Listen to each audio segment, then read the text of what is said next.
Right, so great to have you here. As we've learned already, companies or players are not necessarily happy about the equilibrium in a prisoner's dilemma. So in a prisoner's dilemma kind of situation, they could increase their joint profits if they would somehow be able to coordinate their behavior. However, as we've seen in the previous session, coordination is not easy to establish and maintain. So in this and the subsequent videos, we'll have a look and analyze games that are played repeatedly, and we will ask how repetition can support coordination. Okay, so what do we mean by repeated games? Repeated games basically take into account the fact that interactions between two players, or between multiple players, can take place not only once, but a repeated number of times. So before we even get started, at the very beginning, we'd like you to think about some real-life examples of games. So which of these are one-off games and which are played repeatedly? Just have a look at the couple of games that are going to follow, and I'll see you after this brief quiz. Okay, so as we've seen, sometimes interactions just take place a couple of times in a row. And the way in which that changes the dynamics of the game, or that changes the dynamics of competition between two players, is by making the future matter. So for once, for example, player A, if we have a game between A and B, player A can threaten player B and vice versa. So if A does not behave cooperatively this time in one instance of the game, then B will retaliate the next time. And of course, the other way round. Okay, so that would be a possibility in which playing a game multiple times changes the outcome of the game. But what we're going to do is we're going to take a very analytical look at this and see if this kind of threat can effectively enforce cooperation. And to do that, we have to distinguish between two different types of repetitions. First one is finite repetition, where it's clear from the beginning how often the game is going to be repeated and when the game ends. Okay, so we simply know what the outcome or what the end point of the game is, and once we have the end point, then we're going to work towards this end point. If we have infinite repetition, then there's no defined end to the game. The number of repetitions is unclear, and we can therefore never tell if one round is the last round of a particular game. And let's take one particular example of a finite repetition game. And that's the installation of streetlights for the Olympics. This is the 2012 Olympics in London. And we had a situation, and this was a situation that, of course, was repeated in lots of different ways, in lots of different small settings. But we had a situation where an organizing committee had to order 500 streetlights from a contractor. And that contractor was supposed to install them time over time, leading up to the Olympics. Why is this a finite game? It's a finite game because the Olympics will start at a certain date, and by that date, the streetlights have to be installed. After that, there's no future, if you wish. So the contractor manufactures the streetlights and installs them in the Olympic Park. And he's capacity constrained so that every month only 100 streetlights can be manufactured and installed. This means that the overall process of installing 500 lights will take 5 months.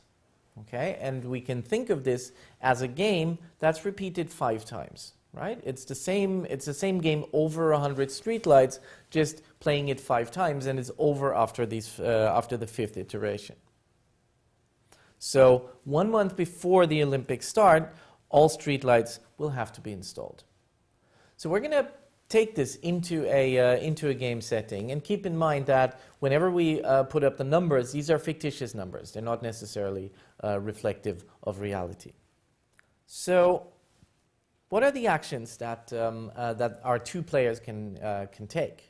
Right? So we have the contractor, we have the organizing committee. So every month, the contractor has to decide about delivery. And he can choose between installing high-quality streetlights. They're worth $45,000 and they cost $15,000. Or installing low-quality streetlights. They are worth 30,000 and they cost 12,000 pounds.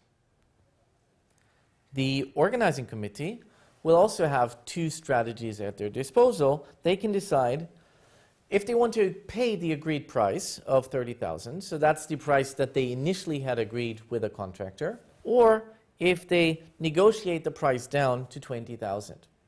Now, what do we mean by renegotiating the price? It's about basically finding some small fault or some slightly late delivery, something that isn't entirely up to specifications, that you can either let go or you can decide to play hardball about it and lower prices in form of a penalty, of a contractual penalty, from 30,000 to 20,000. Okay, so these are the two strategies each for the contractor and the organizing committee. So every month, our game will look a bit like this. We have the contractor choosing between high and low quality, and we have the organizing committee choosing to pay the agreed price or to renegotiate the price. So what's going to happen in each of these instances? So if the contractor delivers high quality and the organizing committee pays the price of 30,000, delivering high quality means it's worth 45,000. So if the organizing committee pays 30,000, then what's left for the organizing committee is a value of 15,000. If the cost for the contractor are 15,000 and he's paid 30,000, then that's going to leave him with a surplus of 15,000. Okay?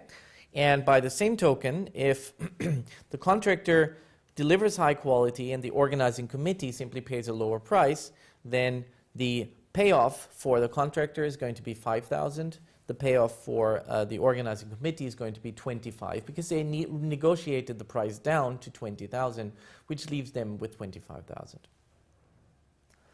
Contractor delivering low quality and the organizing committee paying the full price means that there's no surplus left for the organizing committee and the contractor gets 18,000. And if the contractor delivers low quality and the organizing committee renegotiates the price, then profits are going to be 8,000 for the contractor and surplus is going to be 10,000 for the organizing committee. So as you can imagine, the fairest or the most sensible outcome for this game would be if the organizing committee paid the full price and the contractor delivered high quality. But you can also see that there's an incentive for both of them to actually not stick to that agreement. So keep in mind that we play this game 5 times. So one thing that might help is the threat of doing something in the future if the other party does not behave according to the rules. So the contractor, for example, could threaten the organizing committee and say, well, if you ever renegotiate the price in a given month, then we will continue delivering low quality from there onwards. The threat on the part of the organizing committee would be, well, if you, the contractor, ever deliver low quality in 1 month, then we will renegotiate the price in all subsequent months. Okay, and so the question we're asking here is if this is going to be helpful in enforcing cooperative behavior. Just having outlined this situation, what we're going to do in the next video is we're going to look at these threats and at the effectiveness of these threats to enforce cooperation. So stay tuned and see you in a minute.